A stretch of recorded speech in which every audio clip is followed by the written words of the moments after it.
Hannah from New Zealand Stitch Bird. Today I'm really excited to tell you about the Metra blazer. The Metra blazer is a Love Notions pattern, and I'll put a picture of it up here for you and all the links today of the things that I'm talking about. I've actually got it on at the moment. This is in a spotlight fabric and it's just like a mechanical stretch fabric. I'll put something similar in the link box below. Now they recommend fabrics with a 25% stretch, ponte, scuba, double knits and French terry are recommended. So I'm just going to go through. So it's really a simple pattern and I've got the pattern pieces here. I just can't believe how simple it is. So if you're new to sewing and you want to try an easy jacket out, and excuse me, it's all sort of stuck together. So you've got the sleeve, you've got a side front. So obviously sleeves and side front you need to cut too. This is the front part with the shawl collar attached. The back piece, and it's got a sneaky easy little welt pocket which is on the side here, and I did one on the cross so I didn't have to worry about matching checks. I'm really fussy about matching checks. So that's all the pattern pieces. It is so simple. You cut 4 actually of the front, 2 for the outer and 2 for the inner, so it's sort of self-lining. It's all pretty much overlocked together.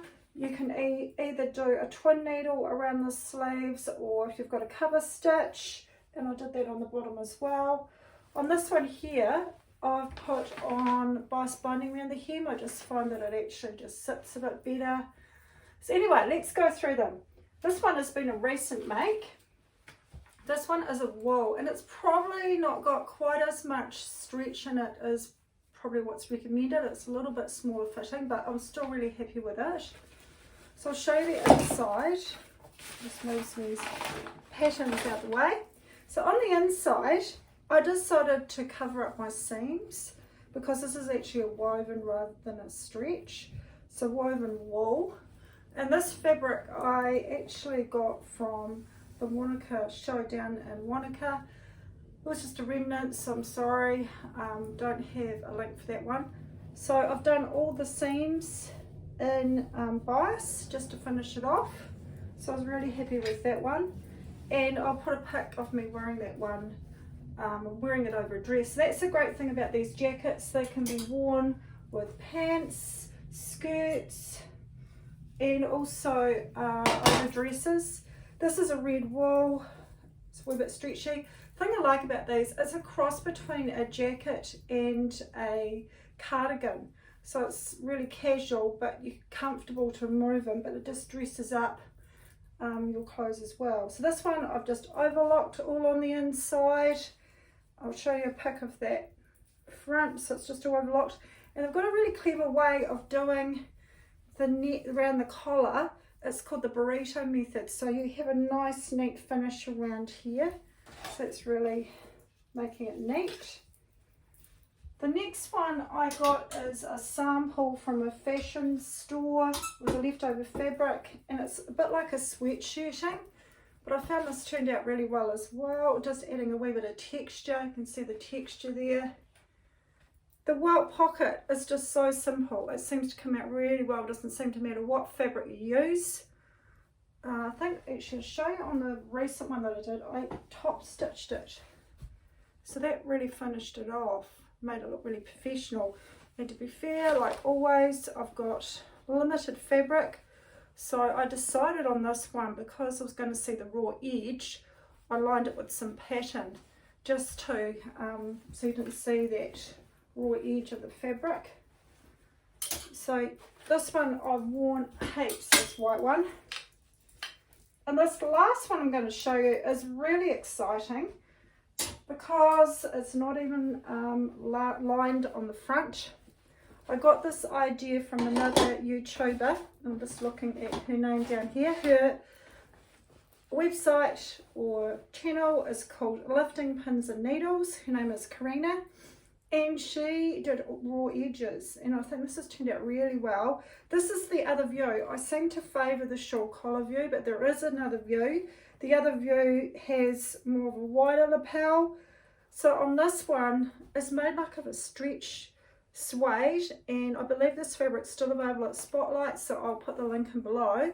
And I quite like how it's light on one side, and on the other side you've got a different contrasting colour. That's just how the fabric comes. So around the edges, I just top stitch like what she recommended. This is just a raw edge. It's got raw edges on the cuffs, raw edges around the bottom.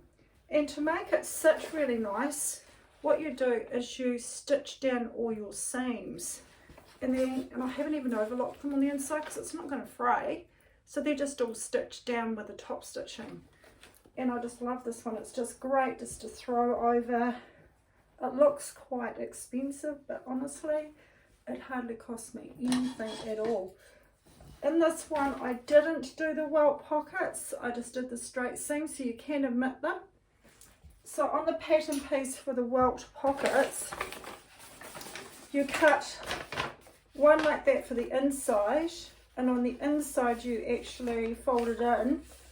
So on the outside you fold it in so you can attach your welt pocket. So it's pretty simple and very forgiving too. Like, I wouldn't normally attempt it, but I'm just really happy the way they've turned out. And I'm going to make many more of these as they wear out, or if I need a new colour. They're just really comfortable. It's such a great length. It just sits really flattering. You can adjust the patterns. The patterns have a line where you can adjust the shorten or lengthen, so I might even have a go at making a slightly longer one.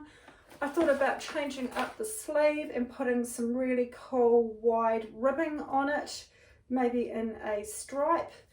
So I thought about doing that, thinking about making a navy one, but they're just so comfy. I didn't take a photo of the back just to show you how it sort of sits at the back. It sits really nicely. I'm really pleased with them. It's been the best blazer pattern that I've ever come across.